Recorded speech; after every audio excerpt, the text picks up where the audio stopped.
Hello.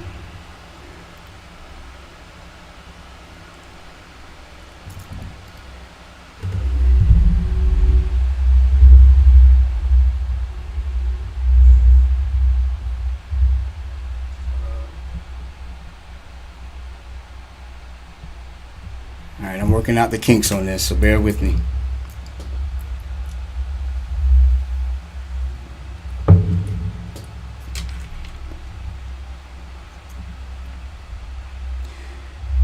Thanks, Proverb.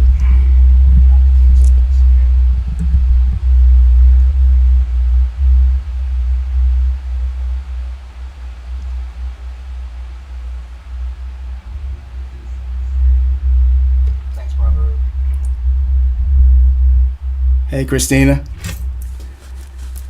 Hope y'all having a wonderful Lord's Day evening. So, I'll start out by telling you a little bit about me when it comes to this technology stuff. Listen.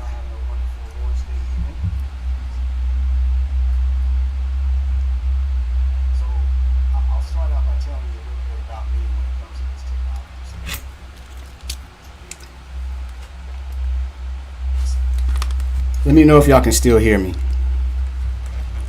Give me a 1 in the chat if you can still hear me.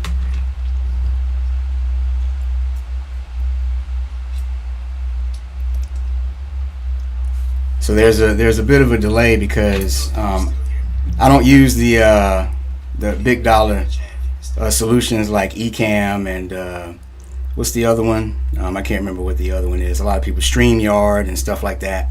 I use OBS Studio. Some of you might have heard of it if you do any YouTubing. And I have it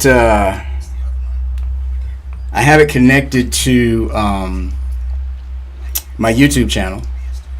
I'm a big proponent of open source software, so I'm working out the kinks still with this. I'm new to these this live stream, these YouTube live stream streets.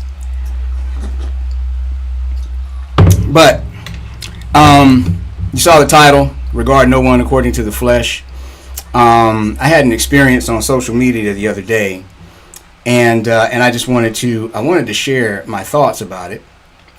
And at first, I wrote a blog post about it, and the best way for me to communicate, to be honest with you, is typically through writing. I'm not that big on the fly, going off the cuff. Though I do enjoy a good conversation. Monologue is not, my big deal, my big thing. But I think I'm decent at writing. So I took to write a blog post, and I'll drop the link in the description later on. I haven't published it yet because it's really long, but I need to break it up into 2 pieces. But it is just by the same title, Regard No One According to the Flesh. And I had an experience, saw a social media posted out. I'll put up on the screen in a minute.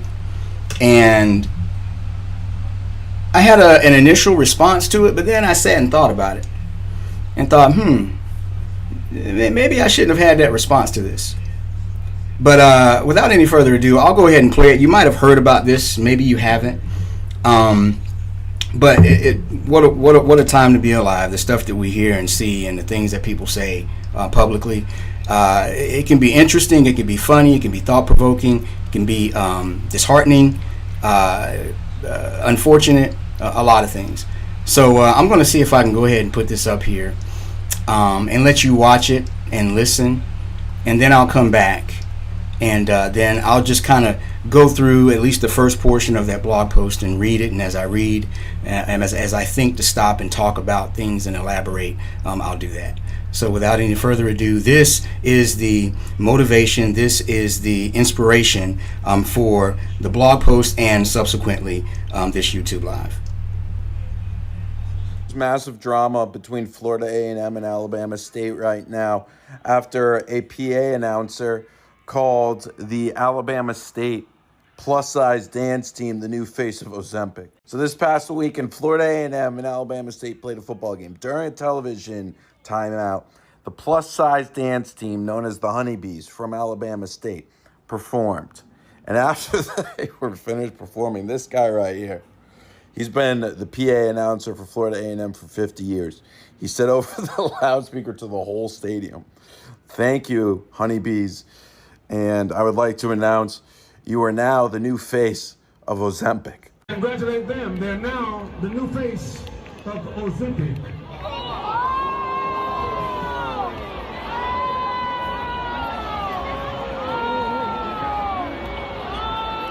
The reaction from everybody kind of reminds me of that "you need to leave" clip. I get he was joking around, but like you can't be saying that. Joe Bullard had to apologize to the Honeybees, but it seems like Alabama State is mad that Florida A&M is not removing him from his job because he hasn't been fired. I mean, he is kind of like a Teflon Don in that role, if you think about it. I mean, he's been there for 50 years. Wait, you're supposed to... You fire me, he dies.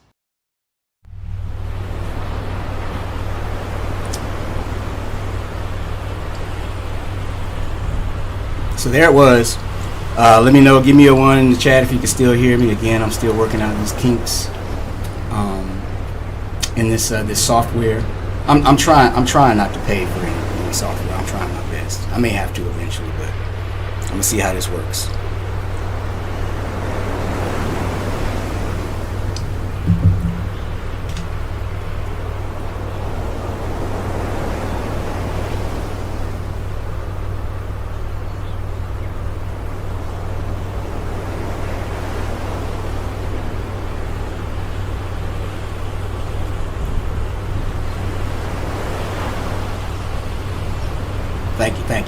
Thank you. I see it. Okay.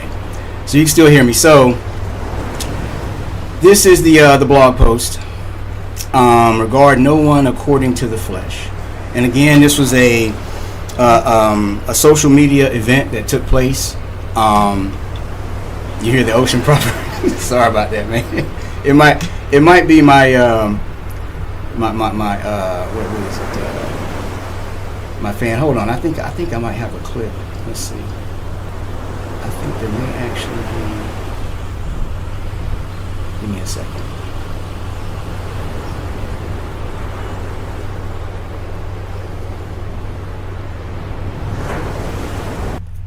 All right, do you still hear it, Proverb? Yeah, X. Yeah. I think I turned the ocean off. At least I hope I did.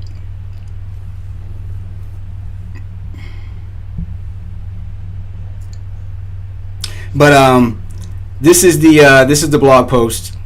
And thank you, X. And this one right here, you know, it caught me off guard a little bit, because what I was doing, what my initial response to it was I chuckled. I chuckled. And it was more so, it wasn't necessarily, you know, if I'm honest, it wasn't necessarily at the expense of the young ladies, but just the kind of the shock that the guy would actually say that. Thanks, honey. Thanks, Latanya. But then I thought about it for a little bit. And then I remembered that passage of scripture, regard no one according to the flesh. Now, I'll go ahead and say this, and at some point maybe I'll get an opportunity to expound upon it a little more. But one thing that I appreciate about scripture, about the Christian faith, as a matter of fact, is that it is actually, and you know, try not to send the hate my way immediately. Just hear me out and consider what I'm saying. It is actually a philosophical system. It is the supreme philosophical system, a philosophical paradigm, the supreme worldview. It is divinely inspired and divine, and has a divine origins. So it's above anything else that we could ever consider on this planet, on this earth, in the creation. So we're not supposed to be taken captive by worldly philosophies, as the apostle says, but we're to be filled with the Spirit of God, which means we're to be controlled by the Spirit of God. The thoughts and ideas of God being communicated to us through His Word by His Spirit, and we renew our minds by reading the Word of God, and we live according to that, because we now have a conviction, and that conviction necessitates a follow through, which is action. So I think about it that way, and when I see a principle at work, like regard no one according to the flesh, yeah, it definitely there's a specific application in that particular passage, but there's also a broader application. Especially for believers. So this is what I had in mind when I sat and thought and pondered that particular that particular event on social media that I witnessed. So there are two things that come to mind. One, some of you are familiar with the saying, the unexamined life is not worth living. But even superior to that, we're to be, as the Apostle Paul says, redeeming the time, taking back the time, because the days are evil, walking circumspectly, looking all around, having a circumspect view of life, and examining that life in light of the Word of God. So this is one of those moments where I took opportunity to do that. So I'm just going to start reading this blog post. I'm not sure about how far I'm going to get, but this is basically my heart, and it's in a more organized fashion than what I'm talking about right now, the way I'm talking now. So hopefully it'll be helpful. So a post from X, formerly known as Twitter, was made providential for me today, and this was a couple weeks ago. How, you ask? Well, let me explain. I'll begin with a little bit of history about myself. Growing up, I was a chubby kid. In fact, I spent most of my childhood as an overweight child. During that time, I was picked on and ridiculed for my appearance. The ridicule came from many places, to include classmates and relatives. With this experience came an intuitive reluctance to ridicule anyone else because of their appearance. I could very easily sympathize with those who were the subject of such ridicule. I am still this way today. I very seldom, if it really never, hardly ever, find the least bit of enjoyment at jokes or comedy directed at someone because of their appearance. But then today happened. So I was on X. On X, I saw a post, and I just played the post for you, with the caption, Alabama State's plus-size dance team, the Honeybees, performed at FAMU this weekend during halftime. After they were finished, the FAMU Stadium announcer congratulated them on, quote, becoming the new face of Ozempic. Let's just say the joke did not land, end quote.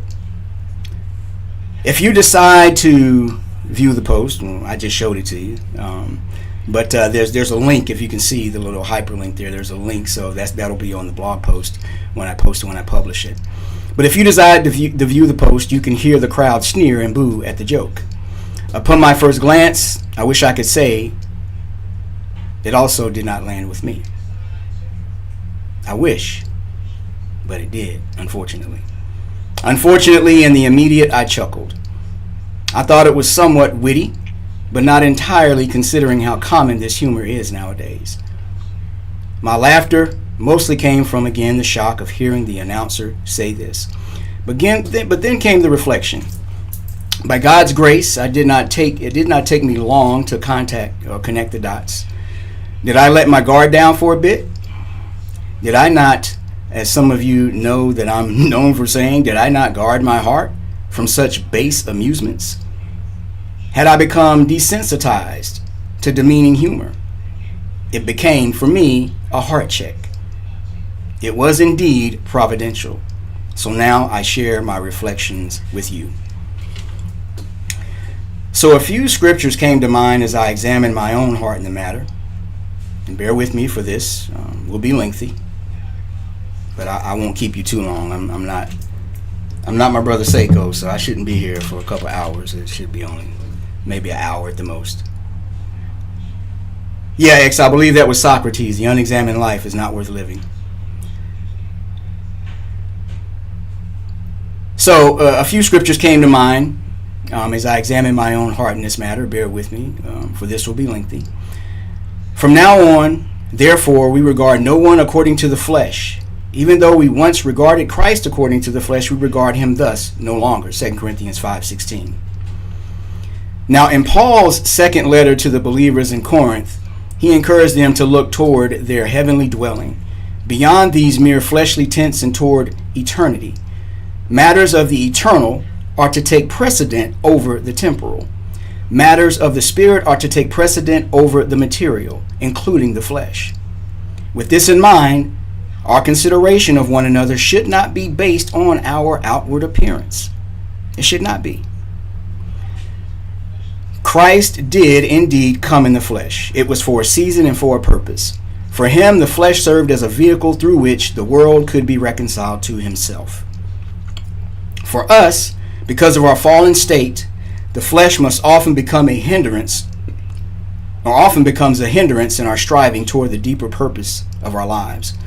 That deeper and chiefest end is to glorify God. Unfortunately, at the moment of our fall in the Garden of Eden, our spirit became dead and we became captives of the base desires of the flesh. In essence, the senses.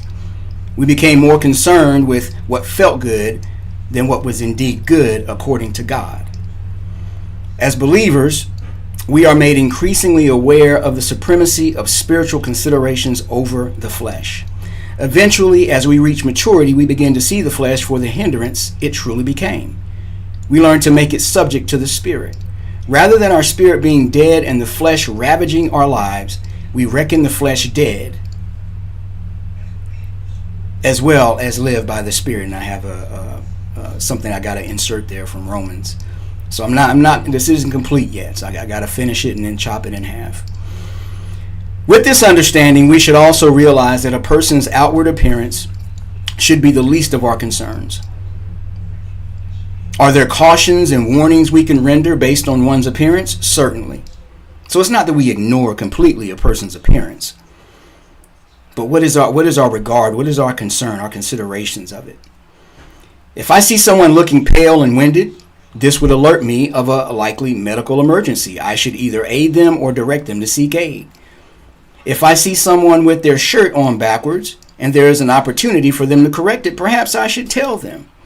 However, a person's physical appearance, particularly the natural appearance of their body or face, should be of little, if any, concern to us. Why? Because knowing them spiritually is what truly matters. What can I glean from them? What can I impart to them? After all, the formation of our spirit is what is of paramount importance. And just to give you a very base definition of spirit or spiritual, in this context, it is the immaterial. The immaterial part of us, the part that you don't see.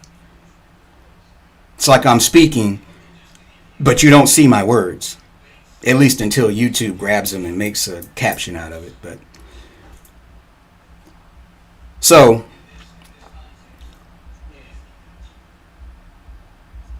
again, the mature believer should recognize this. The mature believer should be concerned with judging someone, particularly for humor or sport, based on their outward appearance. The mature should not be concerned with judging someone, particularly for humor or sport, based on their outward appearance.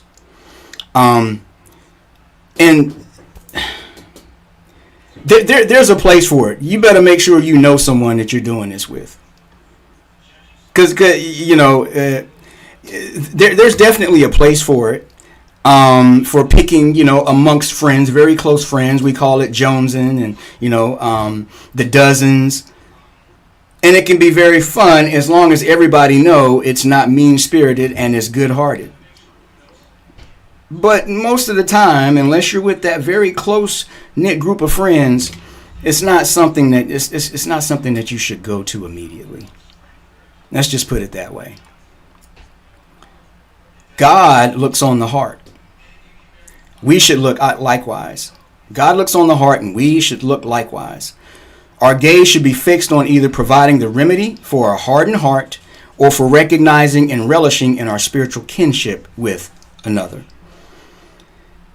Now, I said there were a few scriptures that came to mind. The next two are concerning the matter of appropriate ridicule. There is a place for it. Consider Elijah's contest with the prophets of Baal. After being given the parameters of the contest between the true and living God and the false god of the prophets of Baal, we see in 1 Kings chapter 18, verses 26 through 27. They took the bull that was given them, and they prepared it and called upon the name of Baal from morning until noon, saying, "O Baal, answer us." But their voice was not heard. But there was no voice, and no one answered. And they limped around the altar that they had made. And at noon Elijah mocked them, saying, "Cry aloud, for he is a god," lowercase, of course. "Either he is musing, or he is relieving himself, or he is on a journey, or perhaps he is asleep and must be awakened." And for those of you who aren't familiar with this passage and what he's saying there, maybe he went to the bathroom. That's basically what he's saying about their so-called God. Elijah ridiculed the prophets of Baal and their false god, and this was targeted at their ridiculous belief in a non-existent so-called deity. That's what it was targeted after. It wasn't targeted at their appearance or nothing like that. It was what they believed. Let us also consider what Jesus had to say to the religious leaders of his day. "Woe to you, scribes and Pharisees, hypocrites, for you tithe mint and dill and cumin and have neglected the weightier matters of the law, justice and mercy and faithfulness. These you ought to have done without neglecting the others. You blind guides, straining out a gnat and swallowing a camel." Jesus used ridicule to shed a light on the hypocrisy of the Pharisees. They were more concerned with their religious ceremonial performance than the righteous treatment of those who bear the image of God. The focus of the ridicule, again, as was the case with the prophets of Baal, was spiritual. The ridiculing of the Pharisees was for their hypocrisy, was the actions produced from their belief. That was the focus, the actions that they produced from their belief.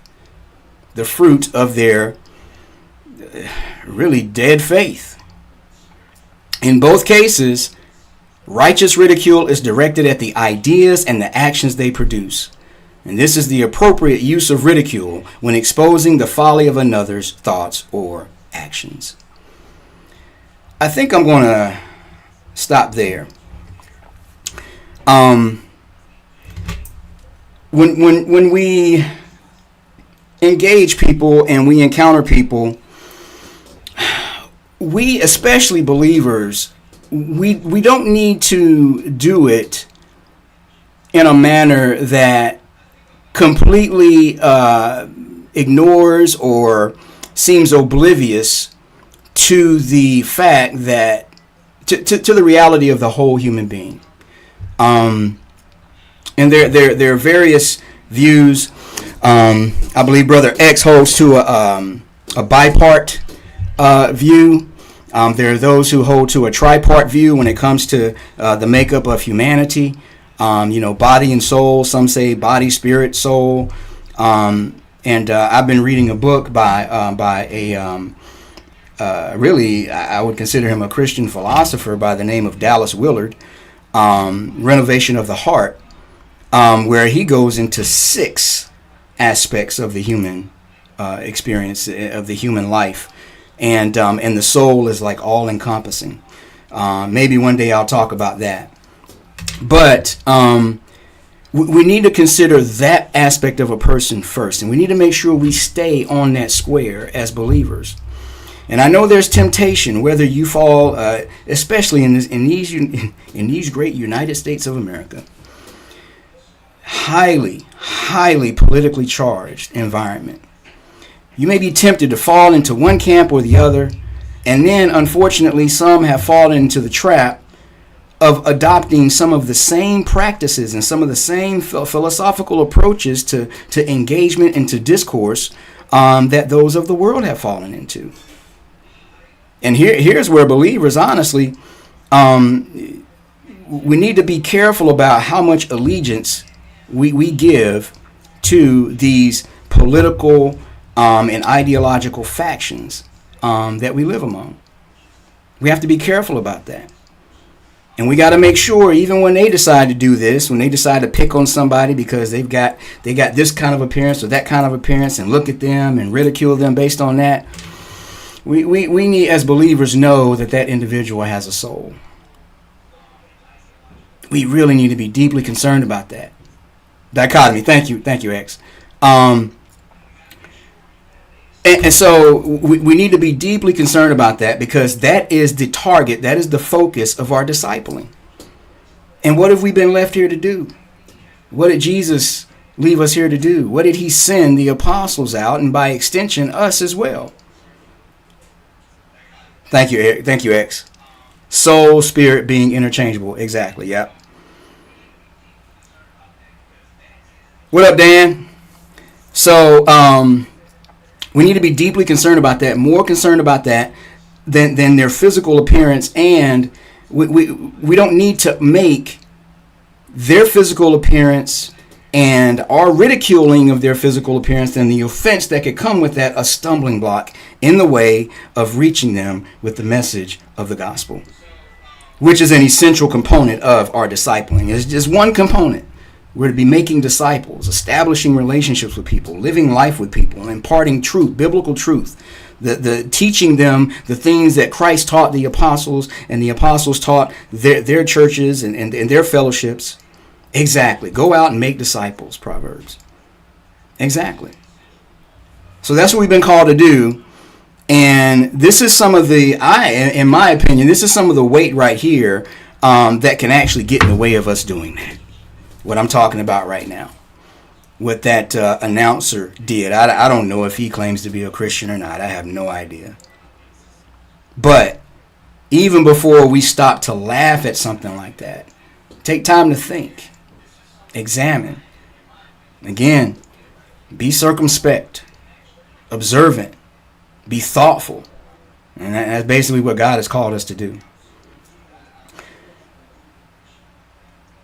Let me look at, I don't have not much activity. I thank y'all. I thank y'all so much for joining this live. Again, I'm trying to get used to this. I used to, a couple years ago when I started on YouTube, I used to just record videos and post them. And I'm trying to get used to doing this thing live. So I appreciate y'all coming in and watching. Definitely like and share the video. Subscribe to my channel if you haven't already. And maybe one day it'll roll off my tongue like some of the more experienced YouTubers. But let me see if I'm gonna play around with this and change this scene real quick. Hold on.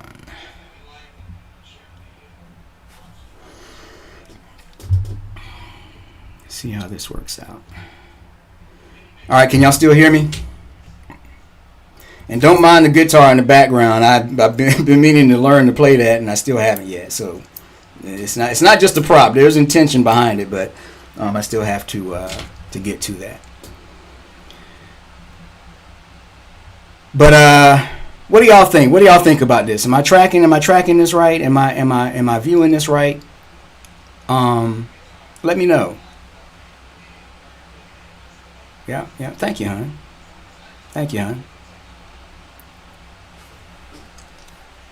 Thank you, Proverb.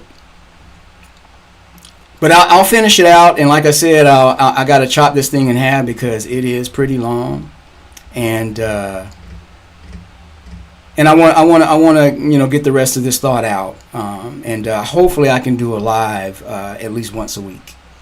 And as some of you saw on Facebook, me struggling to try to get to this, the Sunday evening seems to be the best time. So, we'll see. We'll see if that becomes a regular thing. But there are a couple things I want to, I got a couple things in mind. One is finishing this. this blog post and talking about it some more. And then I got at least one video, if not a couple, that I want to respond to live and talk about. So expect that to happen in the next coming weeks. Appreciate that, Proverb. All right. But I promised you I wasn't going to keep you long. I don't see Seiko up in here, so those of you can tell him, hey, Dre did us good. He let us go, in a timely fashion. Well, that's it. Be here again. I guess next week I'll go ahead and schedule it. And for those of you who have private access to me, keep me accountable. Help me to get back here. Encourage me to get back here on time and not delaying like I did the last time.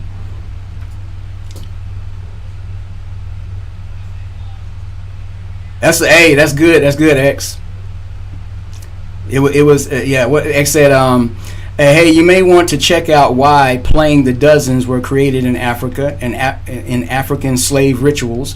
It was a way to place humor and strength through insults, which made the mind of the slave stronger. Hey, that's a good point. So I'll definitely I'll look into that. I might actually do a video on that. That sounds very interesting.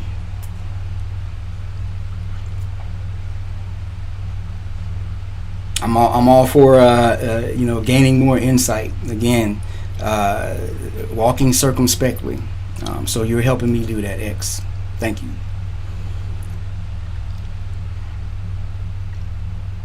All right. Well, I'm not going to belabor the point. Enjoy the rest of your night, and Lord willing, I'll see you again here next week. God bless.